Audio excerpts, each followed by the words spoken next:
The morning began like any other clear sky wind, soft as breath across the valley. By noon, that breath had turned to heat. The smell of smoke reached the ranch before Thomas saw the flames. He was fixing the southern fence when the wind shifted, carrying a plume of gray over the ridge. Within minutes, the radio crackled wildfire near Baker Creek. All residents prepare for possible evacuation. Thomas looked toward the barn. The wolf, still limping, but stronger now, paced restlessly. The pack's howls echoed faint and distant from the high country. He whispered, "You can smell it too, huh?" Ash began to fall like snow. By evening, the ridge glowed red.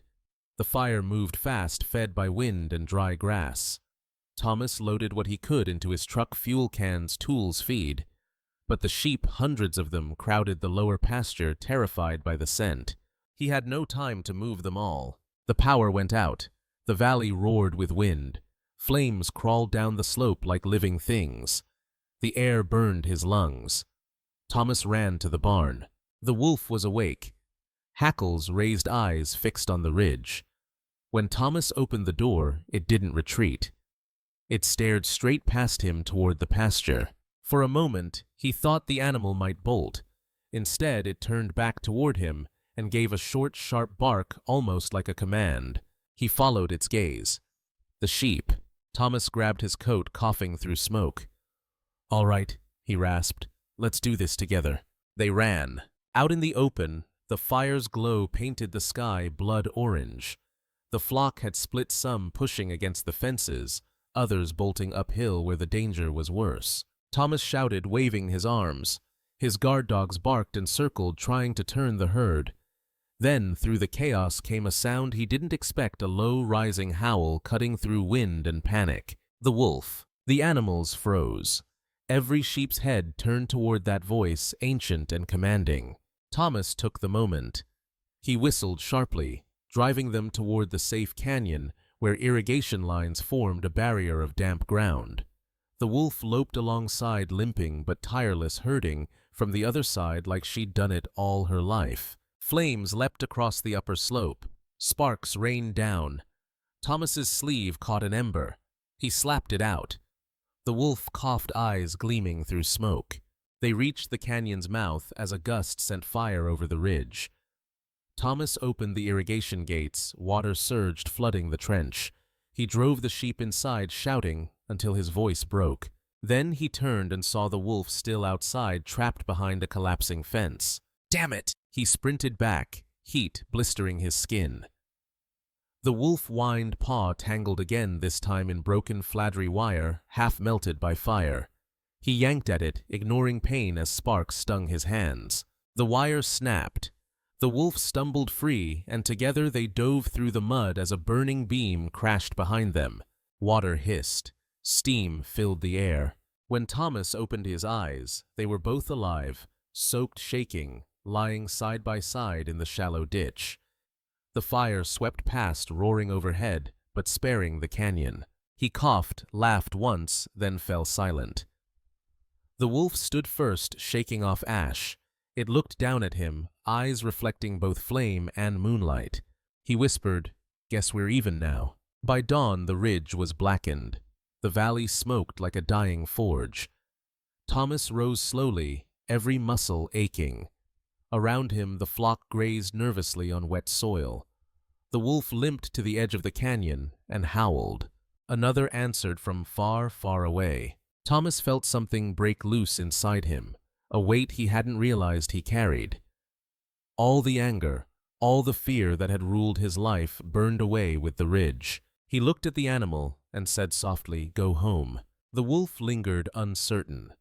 Then it stepped closer and touched its muzzle briefly against his sleeve, just a brush, quick as wind, before turning toward the mountains. For a long time, Thomas watched until the gray shape disappeared into the pines. He didn't cry. But when the silence returned, it felt different, no longer empty, but alive. Days later, firefighters declared the blaze contained. News crews came filming the Black Hills and the ranch that somehow survived. Maria Santos from the Wood River Wolf Project arrived in a dust-covered truck, shaking her head in disbelief. You saved the whole herd, she said. Thomas shrugged. Didn't do it alone. She smiled gently. We heard reports. One of the wolves stayed behind during the fire. That true Thomas looked toward the ridge where new green shoots were already pushing through ash. Maybe he said. Maybe she was just reminding me what partnership means. That evening, as the sun dropped behind the sawtooths, the valley shimmered gold again. Thomas rebuilt the fence, leaving the fladry ribbons in place, not as warning, but as memory. Each red flag fluttered softly in the wind, like an old truce renewed. He paused, hands resting on the post, listening. Far in the distance, a single howl rose steady, clear, strong. He smiled. Sometimes, survival isn't about fighting nature. Sometimes it's about remembering we're part of it. Before that frozen night, Thomas Reed's world was built from repetition. Every dawn began with the same sound, the creak of his barn door, the bleating of sheep, the rattle of buckets as he fed the flock his father once tended. Thomas was 57, a rancher born into the red dust of Idaho's high desert. His hands carried the memory of frostbite and fence wire. His back bore the shape of decades spent bent over pastures. He wasn't a cruel man, but he lived by one belief passed down from generations before him: wolves don't belong near sheep. His ranch stretched across the rolling hills of Sun Valley, where the Sawtooth Mountains cut the horizon like the spine of a sleeping giant. Each season brought its own kind of hardship: blizzards in winter, drought in summer, and the quiet, invisible threat that stalked the edges of the land. For years, Thomas had measured his losses by what he found in the morning snow hoofprints that ended in chaos. Tufts of wool stained red, the silence of a missing lamb. He'd cursed the government for bringing wolves back. He'd hung more fences, bought guard dogs, even installed the bright red fladry lines that were supposed to keep predators out. But fear is a hard thing to fence. The Wood River Wolf Project had come to the valley 5 years earlier, a collaboration between biologists, conservationists, and local ranchers who wanted to prove that wolves and livestock could coexist. They taught non-lethal deterrence using sound, light, and motion to keep predators away without killing them. They brought in Anatolian shepherd dogs, trained range riders, and offered compensation for proven losses. To Thomas, it all sounded like wishful thinking. He'd attended one meeting once and left before the coffee cooled. You can't reason with hunger, he'd said. Still, he remembered the faces of the people in that room. Young volunteers with notebooks and passion in their eyes. An older woman named Maria Santos, a biologist who spoke gently about balance and patience. If we understand the wolf, she'd told the group, we protect more than sheep, we protect the story of this land. Back then, Thomas had rolled his eyes, but those words would come back to him echoing years later beside a trapped gray wolf trembling under the moon. The winter leading up to that night had been brutal. Snow had come early, burying fences and freezing troughs solid. Thomas worked long hours alone. His son had moved to Boise, and his wife Eleanor had passed 3 winters before. The house felt emptier each day, the radio his only companion. Sometimes he'd keep it tuned to the local station that aired updates from the Wood River Project, if only to argue back at it while he worked. On the day before the incident, a storm warning had rolled through the valley. Thomas had secured the barns and laid fresh straw for the ewes about to lamb. He checked the fences twice, the fladry lines whipping violently in the rising wind. As dusk fell, he'd poured himself a cup of black coffee and stood by the window watching the hills blur into snow. He told himself the wolves would stay in the timberline. They always did, until they didn't. That night, as sleet hissed against the roof and his sheep pressed close to one another for warmth, Thomas dreamed of running footsteps in the dark and woke to the real sound of howling across the valley. Hours later, he'd stand face to face with the creature that would upend everything he believed. But before that moment, before compassion ever entered his vocabulary, There was only the land, vast, harsh, and sacred.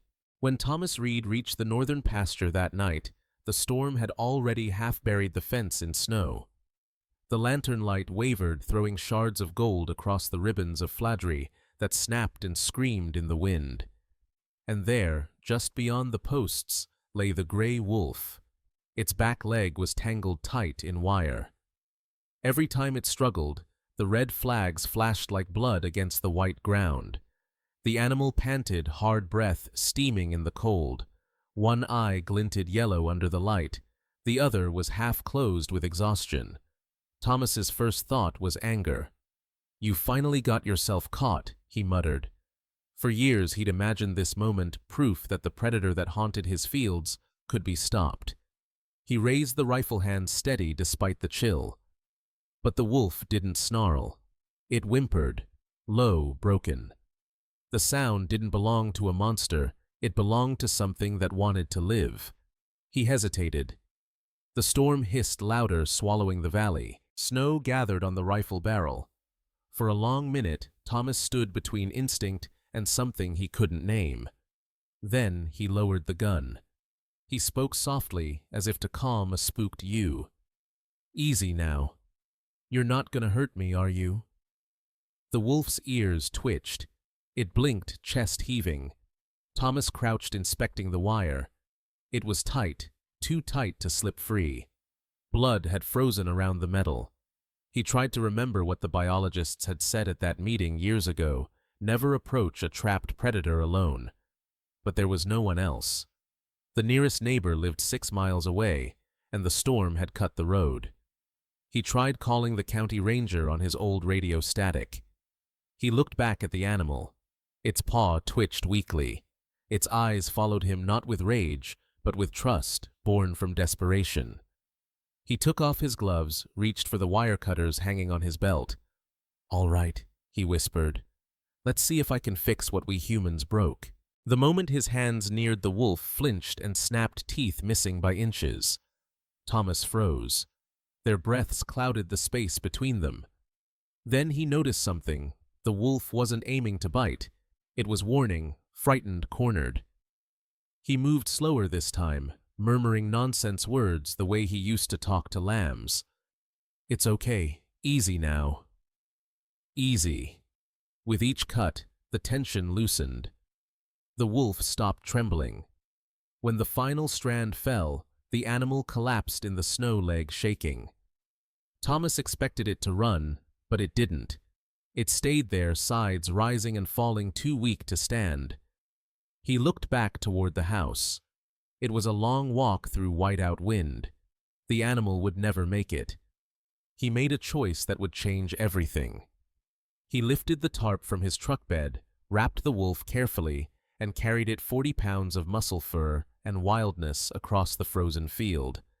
His arms burned, but he didn't stop until the barn light came into view. Inside, he laid the animal near the heater used for newborn lambs. He cut the tarp open. The wolf blinked once, groggy but alive. Thomas whispered, "Don't make me regret this." Outside, the storm howled through the valley, the same sound that used to fill him with hatred. But that night, it felt different, less like a threat, more like a witness. He sat on an overturned bucket, watching the creature breathe. For the first time in his life, Thomas Reed realized the line between predator and protector was thinner than the wire he'd just cut. He didn't sleep. At dawn, the snow stopped. Light poured through the cracks in the barn boards. The wolf stirred, lifting its head. Thomas spoke quietly. "You made it, didn't you?" The wolf blinked, ears twitching to the distant sound of another howl, somewhere high in the mountains. And in that fragile morning silence, man and wolf shared the same air, the same fear, the same exhausted peace. Neither of them knew it yet, but that single act, one man's decision to save what he once feared, would echo across the entire valley. The barn smelled of hay, kerosene, and fear.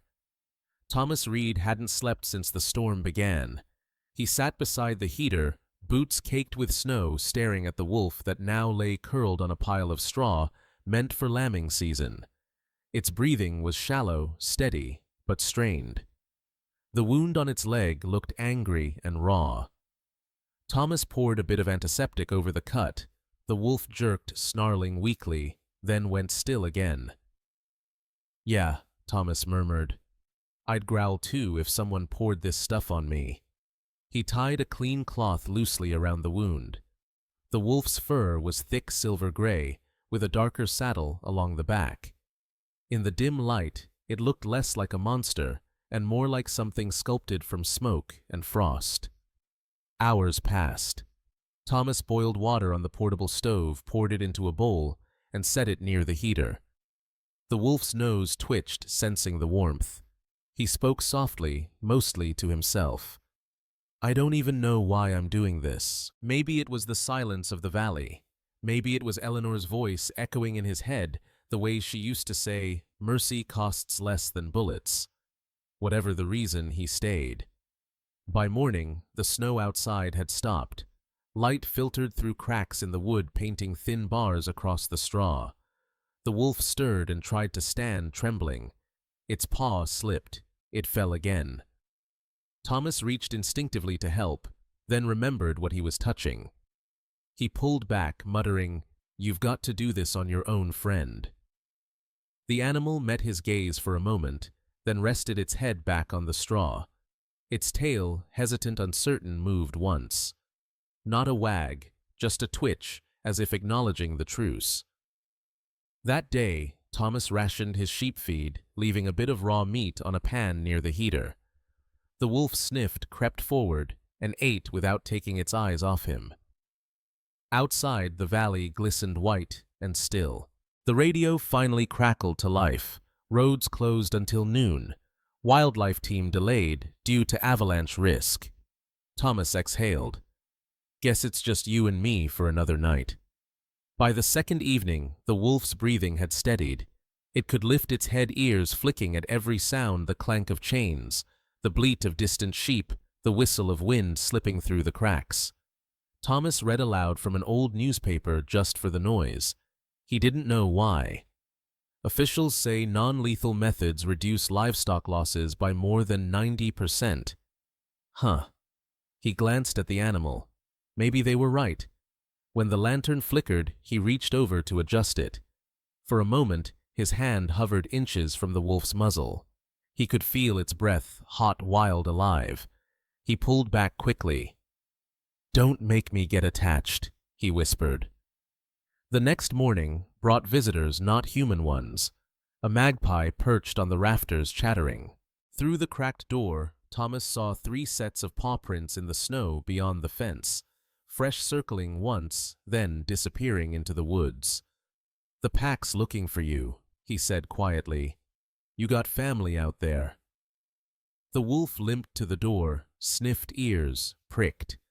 For a heartbeat, it looked every bit the creature it was born to be, alert, fierce, perfectly designed for this wild country.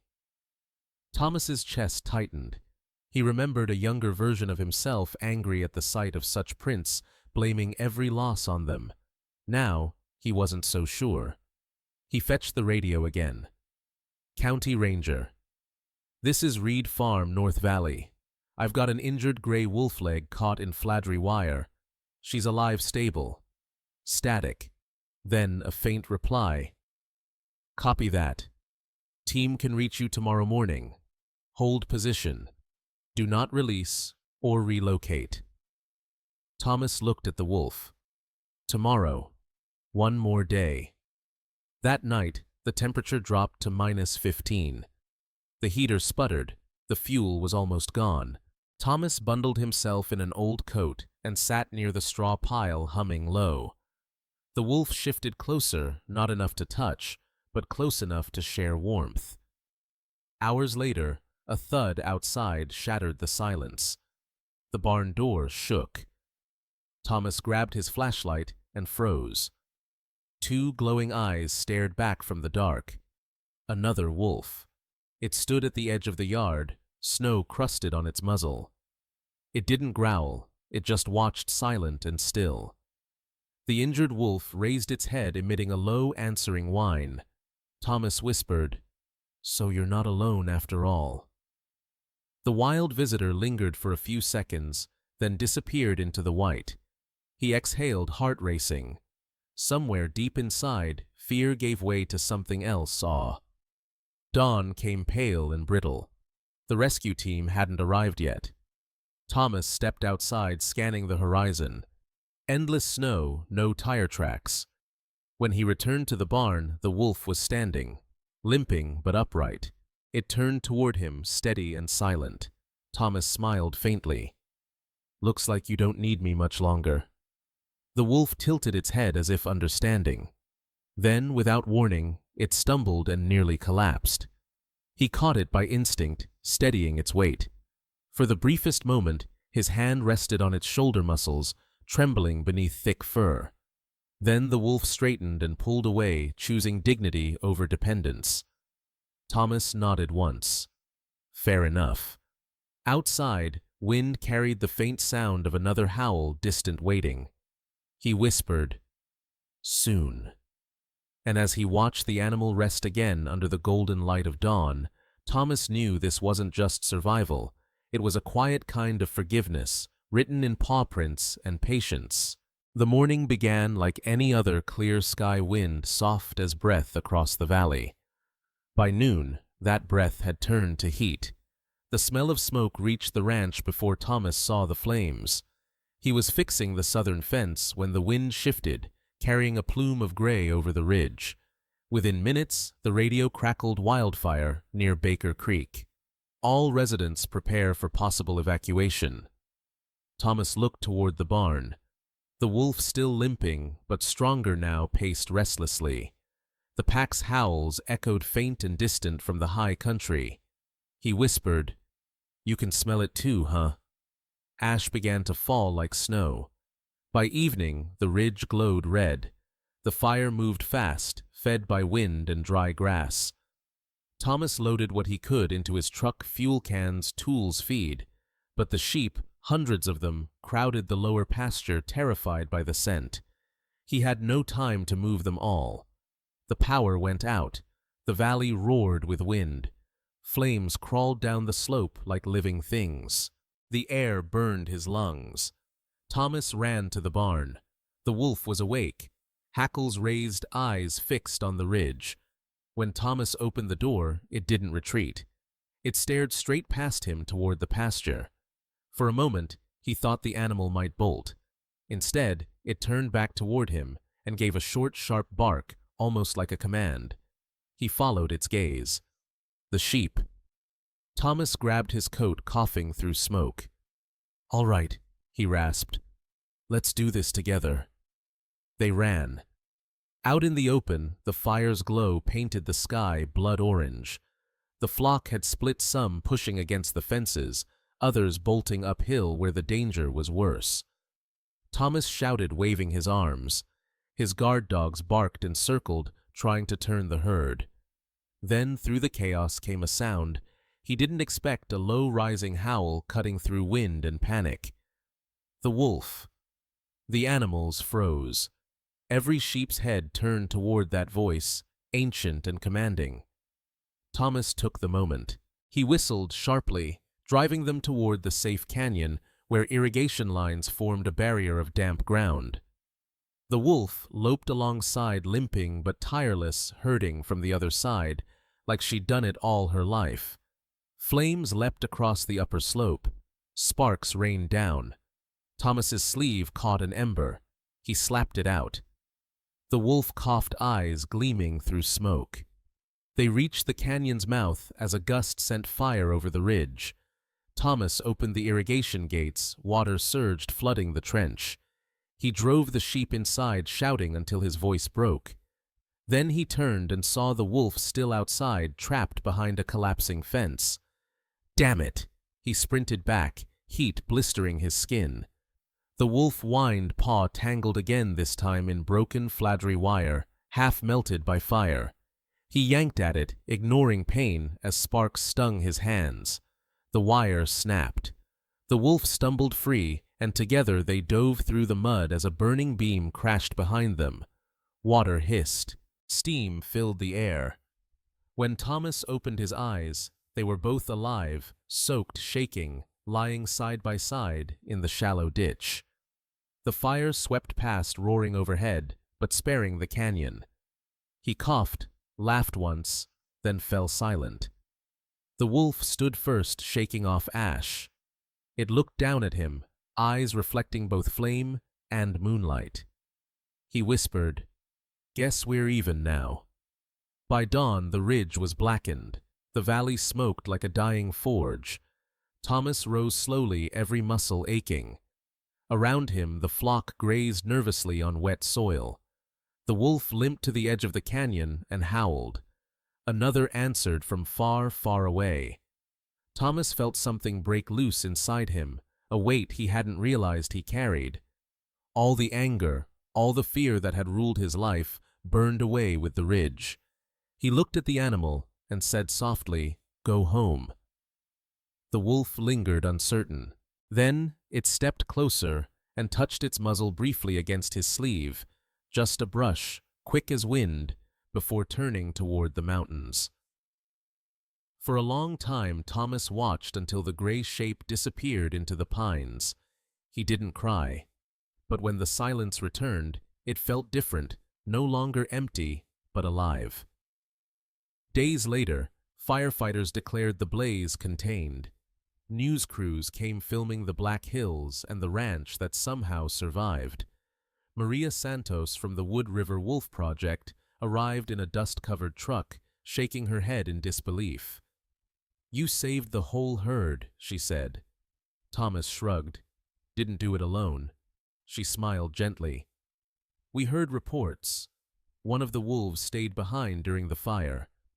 That true Thomas looked toward the ridge where new green shoots were already pushing through ash. "Maybe," he said. "Maybe she was just reminding me what partnership means." That evening, as the sun dropped behind the sawtooths, the valley shimmered gold again. Thomas rebuilt the fence, leaving the fladry ribbons in place, not as warning, but as memory. Each red flag fluttered softly in the wind like an old truce renewed. He paused, hands resting on the post, listening. Far in the distance, a single howl rose steady, clear, strong. He smiled. Sometimes survival isn't about fighting nature. Sometimes it's about remembering we're part of it. The fire left scars across the valley, black streaks cutting through gold grass and memory alike. For Thomas Reed, it left questions too, the kind that didn't burn away easily. In the days after, word spread fast. Neighbors arrived with shovels and coffee, patting him on the back for saving his flock. The story of the old rancher who outran the fire traveled faster than smoke.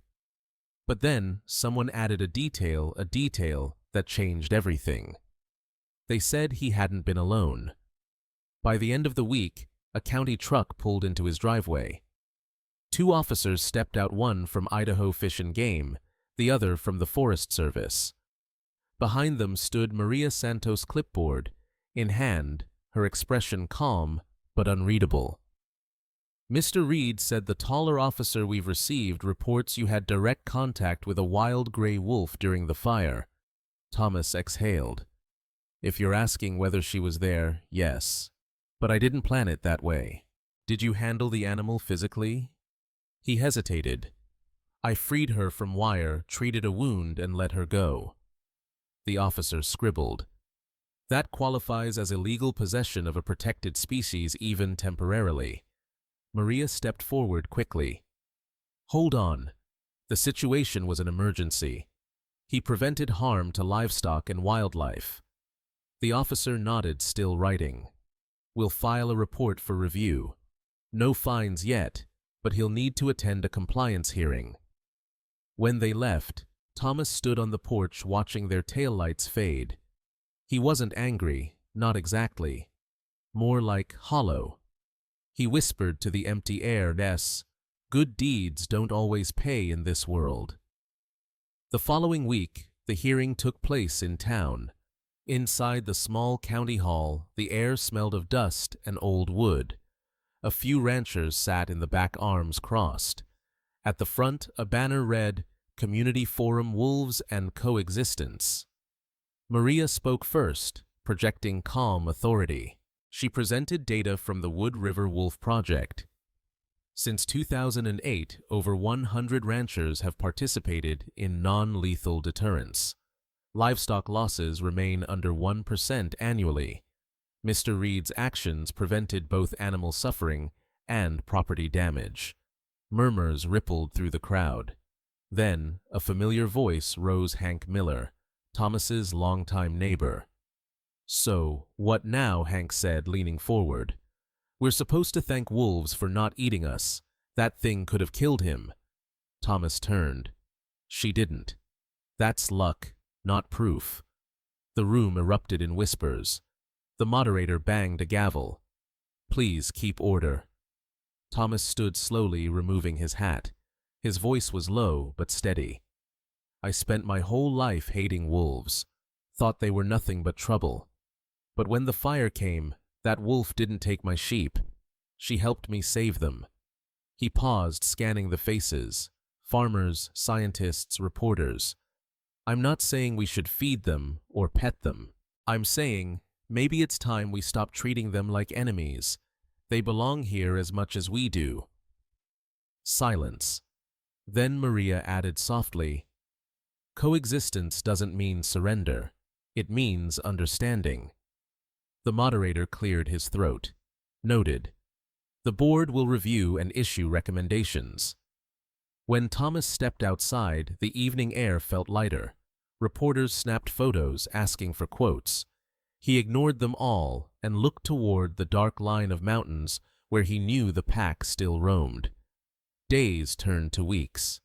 The investigation ended quietly. No fines, just a written warning and an invitation to join the Wood River Project officially as a rancher partner. Maria delivered the news herself. "You're not in trouble." She smiled. "You're being recruited." Thomas chuckled dryly. "Never thought I'd live to be called a wolf advocate." "You earned it," she said. "The valley needs people like you folks who've seen both sides." He looked across his pasture where the new fladry lines fluttered like ribbons of truce. "I'll think about it." But deep down, he already knew his answer. 1 week later, he attended his first training session. Younger volunteers showed him how to use motion-activated lights, noise boxes, and GPS tracking collars that helped monitor wolf packs. He listened more than he spoke, studying the maps that marked territories and migration routes. Maria pointed to one green dot near the ridge. "That's her, the female from your property. We collared her 2 days ago. She's healthy." Thomas stared at the map, eyes tracing the wolf's slow path north. "She made it," he whispered. "Yes," Maria smiled. "Because of you." He nodded, quiet. "No. Because she reminded me who I was supposed to be." That night, Thomas returned home to find a message taped to his gate. "Thank you for saving our valley." No signature. Just a handprint smeared with ash, maybe from one of the firefighters, maybe from a neighbor. He smiled, folding the note into his pocket. The next morning, he set out early to check the fence lines. The wind carried a familiar sound, faint howling from the mountains. Only this time, he didn't hear danger. He heard home. Spring came late that year. The snows melted slow, revealing blackened earth and green shoots pushing through the scars. Life had returned to the Wood River Valley, cautious, quiet, beautiful. For Thomas Reed, every morning felt like a small beginning. He fixed fence posts, reseeded pasture, and met with new volunteers from the project. He wasn't the same man who once cursed the howls beyond his land. Something in him had shifted, not softened exactly, but widened. Still, one thing remained undone. The wolf, the gray female he had rescued, was out there somewhere in the northern range, and now the project wanted to relocate her to a protected zone farther east. Maria Santos came to tell him herself. "They'll move her next week," she said gently. "It's safer. Fewer roads, more elk." The collar shows she's been circling near your property again." Thomas felt the words settle in his chest. "She came back, looks that way." Maria nodded. "Maybe she's saying goodbye." That night, he couldn't sleep. He stepped outside with a lantern listening. The valley was still, except for the murmur of wind through the cottonwoods. Then, faint far off, a single howl answered the silence. It wasn't warning or hunger this time. It was something else. Recognition. Thomas lowered the lantern. "All right, girl," he whispered. "If you're out there, I'll see you off myself." The morning of the relocation was pale and windless. A wildlife team set up near the ridge tranquilizer rifles, ready a transport crate marked IDW-27. Thomas arrived in his truck hat low against the glare. Maria handed him a pair of binoculars. "There," she said, pointing toward a line of aspen trees. Through the glass, he saw her strong again leg, healed fur silver in the sunlight. She stood on a rise overlooking the valley, tail lifted high, watching the people below, but not afraid. "She remembers you," Maria whispered. Thomas swallowed hard. Or maybe she just remembers the barn. When the dart hissed through the air, the wolf leapt once startled, then sank gracefully into the grass. The team rushed forward. Thomas followed, heart pounding. They checked her vitals, adjusted the collar, loaded her gently into the crate. Maria looked at him. "Do you want to say something before we go?" He stepped closer, crouched beside the crate. The wolf's eyes were half open, calm. "You don't belong behind any fence," he said quietly. "Not mine, not theirs. You taught me that." He rested a calloused hand against the metal. "Go where the wind still remembers your name." Hours later, the truck rolled east toward the mountains. Thomas drove behind for a while until the road split one way back home, one way into wilderness. He stopped at the junction engine, idling. For a long moment, he just sat, hands gripping the wheel. Then he smiled. "You'll find your pack." He turned toward home. Weeks passed. The valley warmed. Wildflowers painted the fields. Life settled again into rhythm. Dawn chores, long rides, quiet evenings. Yet sometimes when the wind blew from the east, he thought he heard an echo, a howl threading through the cottonwoods. One evening, as he fixed the last broken fence post, Maria's truck pulled up. She waved a folded report. "She's doing fine," Maria said, smiling. "Tracked her 200 miles north, integrated with a new pack." Thomas exhaled slowly. "Good, she deserves that." Maria hesitated. "You know, we're naming her after the valley Reed female. You don't mind?" He laughed softly. "I suppose that's fair. She earned the name more than I did." They stood together, watching the sunset pour gold over the pasture. The red fladry lines fluttered gently in the wind. Maria said, "You kept them up." "Yeah," Thomas nodded. "Not to keep anything out, just to remind me where the line used to be." They shared a quiet moment. Then she drove off, leaving him with the sound of crickets and distant thunder rolling across the hills. That night a storm gathered, brief cleansing full of spring rain. Thomas sat on the porch listening to the rhythm against the roof. Somewhere beyond the valley, a wolf howled again. It wasn't farewell anymore. It was part of the song of the land. He closed his eyes. "Good night, old friend." The rain softened. Lightning flashed once, illuminating the valley below, green, alive, unbroken. And in that light, Thomas finally understood, letting go wasn't loss. It was the purest form of love. Summer returned to Sun Valley with a gentleness no one expected. The hills that once burned were green again. Wildflowers lined the creeks, and the air smelled of sage after rain. Thomas Reed walked his fields each dawn, boots sinking in dew, the soft bleating of sheep trailing behind him. The world had changed, and so had he. The red, fladry lines still fluttered around his pastures, not as barriers, but as ribbons of memory. To strangers, they looked like decoration. To Thomas, they were promises, a reminder that peace wasn't something you waited for, it was something you built, one choice at a time. Since the relocation, the project had grown. Younger ranchers were joining farmers who once laughed at the idea of coexistence. They came to learn to listen, to see for themselves that fear could give way to balance.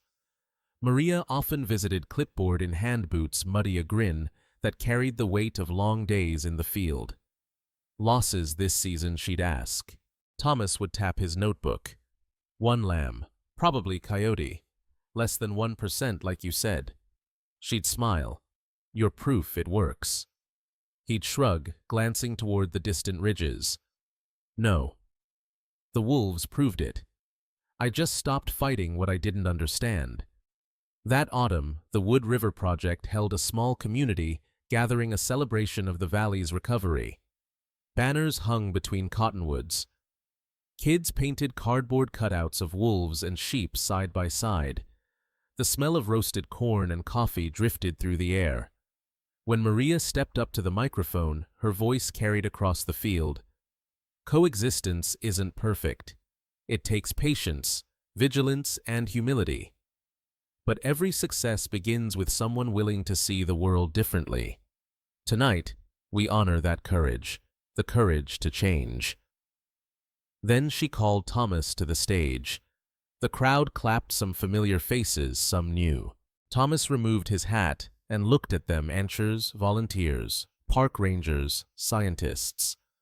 Once, he would have seen only lines dividing them. Now he saw a circle. He spoke slowly, words careful and plain. I used to think strength meant protecting what's yours. Turns out real strength is knowing what to let go of. He paused, then smiled. Turns out wolves make better neighbors than I ever imagined. Laughter rippled through the crowd, gentle knowing. That night, as twilight painted the valley blue, Thomas lingered long after the others left. Lanterns swung softly from the trees. Somewhere in the distance, coyotes yipped, and beyond them, faint but clear, a wolf answered. He turned toward the sound, heart steady. Maria approached quietly beside him. She's still out there, she said. The caller pings once a week. She's leading her own pack now. Thomas nodded. Good. That's how it should be. They stood in silence a moment, listening to the chorus of wild voices threading through the night air. Then Maria said softly, You know, we used to call this land the conflict zone.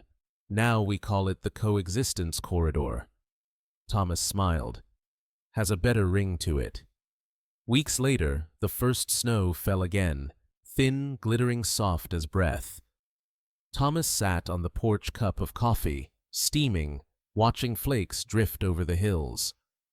A movement caught his eye near the tree line, a gray shape against the white. Too large for a coyote, too fluid for a dog. He raised his binoculars. A wolf stood there. Not close, but close enough to see the silver streak along her back, the mark he remembered from the barn. For a heartbeat, the world held still. The wolf lifted her head. Their eyes met across the frozen distance. Then she howled. Long, low, beautiful. And before the echo faded, another voice joined hers, smaller, higher pitched. A pup. Thomas felt his chest tighten. He didn't move, didn't breathe. When the wolves vanished into the snow, he exhaled slowly, a quiet laugh escaping. You did it, he whispered. You kept the song alive.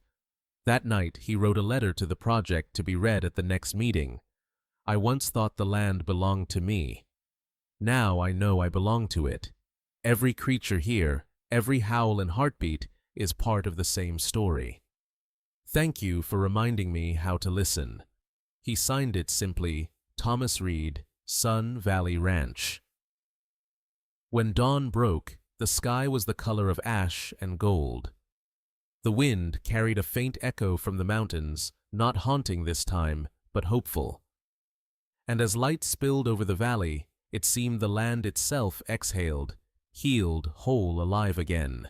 When people talk about wolves, they often speak of fear.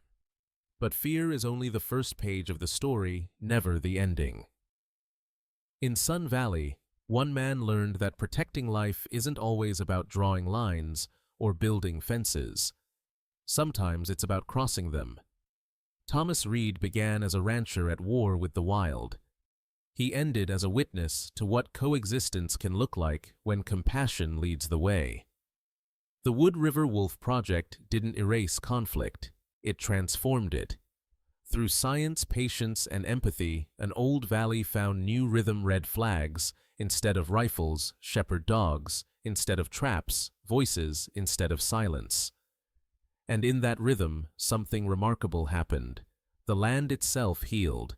Predators returned to keep elk herds balanced. Grasslands thickened. Streams ran cleaner. The same howl that once symbolized danger became the sound of balance restored. Thomas used to say, "You can't reason with hunger." Now he'd correct himself. You can reason with respect. What the story of Wood River reminds us is simple. Nature doesn't need our permission to survive. It needs our partnership. The line between us and the wild was never meant to divide. It was meant to guide. Every rescue, every act of restraint, every moment we choose understanding over fear adds another thread to that fragile bridge between worlds. For Thomas, the wolf was never his enemy. She was his teacher. She taught him that strength is not control, but coexistence, not dominance, but dignity. And in the